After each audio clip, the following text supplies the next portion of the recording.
আসসালামু আলাইকুম। সবার আগে বাছাই করা 10টি আন্তর্জাতিক খবর জানিয়ে দেব। প্রথমেই থাকছে শিরোনাম। তবে তার আগে অনুরোধ থাকবে ভিডিওটিতে একটি লাইক দিবেন।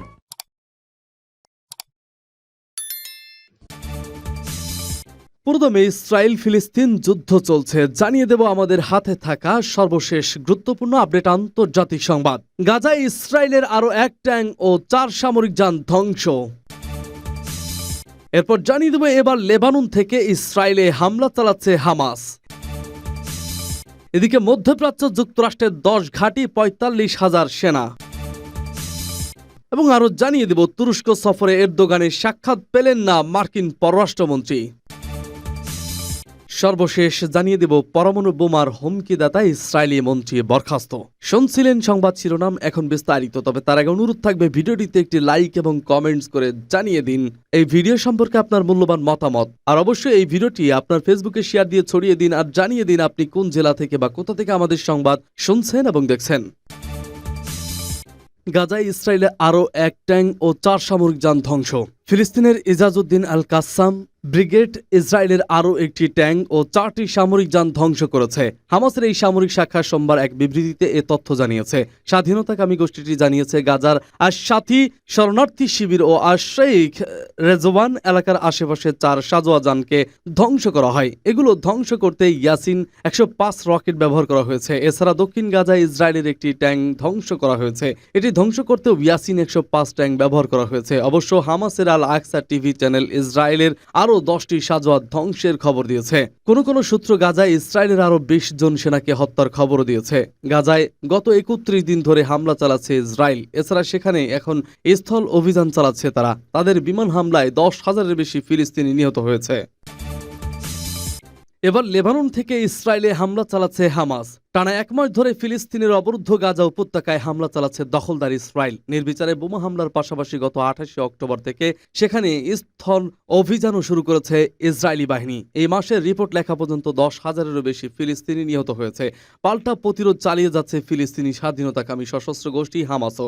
এর মধ্যেই চলমান এই সংঘাত পেয়েছে নতুন মাত্রা। গাজার পাশাপাশি এবার লেবানন থেকেও ইসরায়েলে হামলা চালাচ্ছে হামাস। গণমাধ্যমের প্রতিবেদনে বলা হয়েছে গাজায় ইসরায়েলি হামলার জবাবে দক্ষিণ লেবানন থেকে ইসরায়েলি রকেট নিক্ষেপ করা হয়েছে বলে ফিলিস্তিনি গোষ্ঠী হামাসের সশস্ত্র শাখা জানিয়েছে। সোমবার টেলিগ্রামে এক বিবৃতিতে হামাসের কাসাম ব্রিগেডের লেবানন শাখা বলেছে তারা উত্তর ইসরায়েলি শহর নাহারিয়া এবং হাইফা শহরের দক্ষিণ উপকণ্ঠে 16টি রকেট নিক্ষেপ করেছে।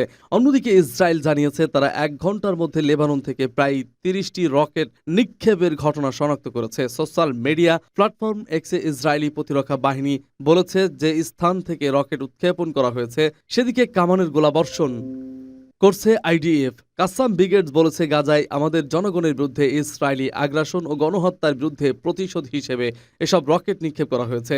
যদিও 1 মাস আগে সংঘাত ছড়িয়ে পড়ার পর থেকে গাজাকে লক্ষ্য করে এখনও পর্যন্ত ইসরায়েলি হামলা চলছে, তারপরও লেবাননের সাথে ইসরায়েলের সীমান্তে উত্তেজনা বিরাজ করছে, যেখানে শক্তিশালী ইরান সমর্থিত হিজবুল্লাহ সহ বেশ কয়েকটি সশস্ত্র গোষ্ঠী প্রায় 1 মাস ধরে ইসরায়েলি বাহিনীর সাথে গুলি বিনিময় করে চলেছে। বার্তা সংস্থা এএফপি তথ্য অনুযায়ী এই ধরনের আন্তঃসীমান্ত গুলি বিনিময়ের ঘটনায় লেবাননে অন্তত 81 জন নিহত হয়েছে, যার মধ্যে 59 জন হিজবুল্লাহ যোদ্ধা। অন্যদিকে হিজবুল্লাহর হামলায় ইসরায়েলি 6 সৈন্য সহ 2 বেসামরিক নাগরিকও নিহত হয়েছে। লেবানন থেকে ইসরায়েলে হামলার বিষয়ে অবশ্য কাসাম ব্রিগেড তার বিবৃতিতে বিস্তারিত কোনো তথ্য জানায়নি। তবে সীমান্তে সংঘর্ষ শুরু হওয়ার পর থেকে লেবানন থেকে সবচেয়ে দূরবর্তী লক্ষ্য হিসেবে হাইফার দিকে এসব রকেট নিক্ষেপের ঘটনা ঘটল। সূত্র আল জাজিরা। মধ্যপ্রাচ্য যুক্তরাষ্ট্রের 10 ঘাঁটি 45,000 সেনা। যুক্তরাষ্ট্রের ইন্ধনে ইসরায়েল আজ এত বড় মধ্যপ্রাচ্য থেকে শুরু করে বিশ্বের সব দেশই এটি ওপেন সিক্রেট। তবে 7 অক্টোবর ইসরায়েল হামাস যুদ্ধ শুরুর পর থেকে গত কয়েক দশকের মধ্যে এবার সেটাই প্রথম প্রকাশ্যে এলো যুক্তরাষ্ট্র কিনা করতে পারে ইসরায়েলের জন্য।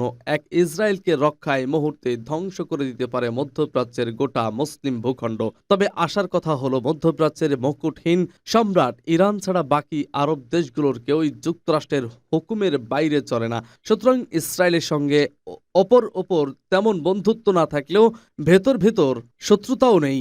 একমাত্র সমস্যা ইরান, আর এই ইরানকে ভয় দেখাতেই মধ্যপ্রাচ্যের মুসলিম রাজা বাদশাহদের বশীভূত করে একের পর এক ঘাঁটি গেড়েছে যুক্তরাষ্ট্র।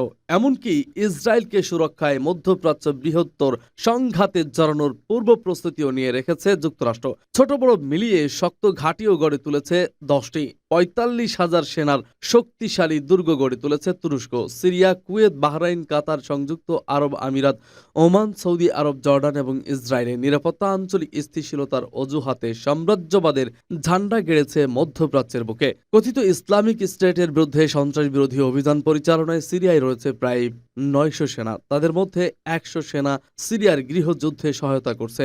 ইরাকে যুক্তরাষ্ট্রের ঠিক কতজন সৈন্য রয়েছে তা প্রকাশ করা হয়নি, তবে 2021 সালের তথ্য অনুযায়ী কর্মীদের সংখ্যা 2500 নেমে গেছে। এমনকি যুক্তরাষ্ট্রের সেনারা এখন ইরাকি সশস্ত্র বাহিনীকে প্রশিক্ষণ এবং পরামর্শ দেয়, পাশাপাশি ISIS এর বিরুদ্ধে তাদের চলমান যুদ্ধে গোয়েন্দা তথ্য সরবরাহ করে।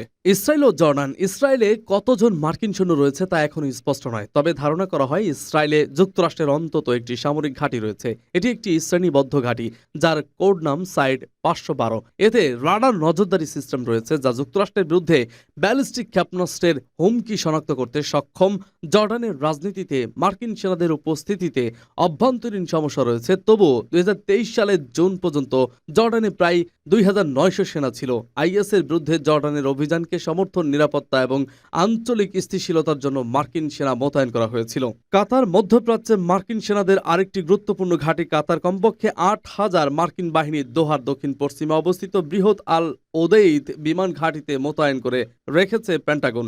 দেশটি একই সঙ্গে ইসরায়েলের প্রতিপক্ষ হামাসকেও তাদের দেশে কার্যক্রমের অনুমতি দিয়েছে। 1 দশকেরও বেশি সময় ধরে দোহায় হামাসের একটি রাজনৈতিক কার্যালয় পরিচালনা করছে। এতে সংগঠনের সর্বোচ্চ নেতা ইসমাইল হানিয়া সহ হামাসের উচ্চপদস্থ কর্মকর্তারা রয়েছেন। হামাস এবং পশ্চিমাদের সঙ্গে কাতারের এমন মধ্যস্থতায় ব্যাপক সমালোচিত হয়েছে দেশটি।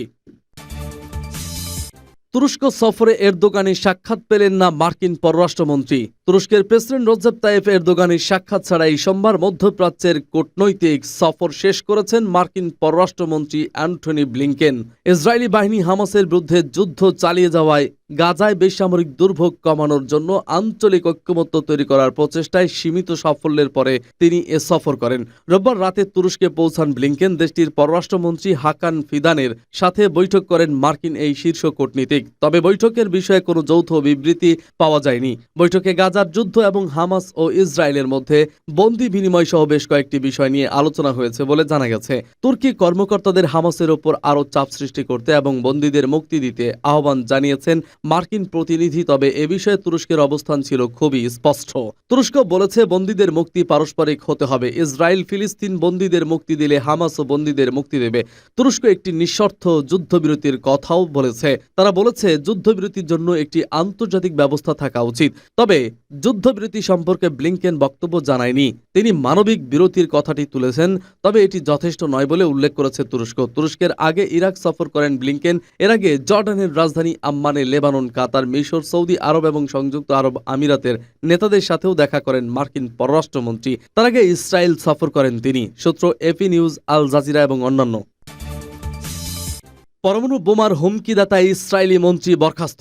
গাজায় পরমাণু বোমা হামলা করার আহ্বান জানিয়েছিলেন ইসরায়েলের এক মন্ত্রী। এর ফলে বিতর্ক সৃষ্টি হওয়ায় তাকে বরখাস্ত করা হয়েছে। রোববার ইসরায়েলের মন্ত্রী ইলাহু বলেছিলেন গাজায় পরমাণু অস্ত্রের ব্যবহার করা হোক। তারপরই প্রধানমন্ত্রীর অফিস জানিয়েছে ইলাহুকে বরখাস্ত করা হয়েছে। তার বিবৃতি বাস্তবসম্মত নয়। আন্তর্জাতিক আইন মেনে ইসরায়েলের প্রতিরক্ষা বাহিনী আক্রমণ করছে। নিরাপরাধরা যাতে ক্ষতিগ্রস্ত না হন সেটাও তারা দেখছে। এদিকে তুরস্কে ফিলিস্তিনি পন্থীরা একটি বিমান ঘাঁটিতে ঢোকার চেষ্টা করে। এই বিমান ঘাঁটিতে মার্কিন সেনা আছে। তুরস্কের পুলিশের ব্যারিকেড সরিয়ে কয়েকশো বিক্ষোভকারী এগোতে থাকে। তখন বিক্ষোভকারীদের সঙ্গে পুলিশের সংঘর্ষ হয়। তাদের উপর জল কামানও ব্যবহার করা হয়। সূত্র আল জাজিরা।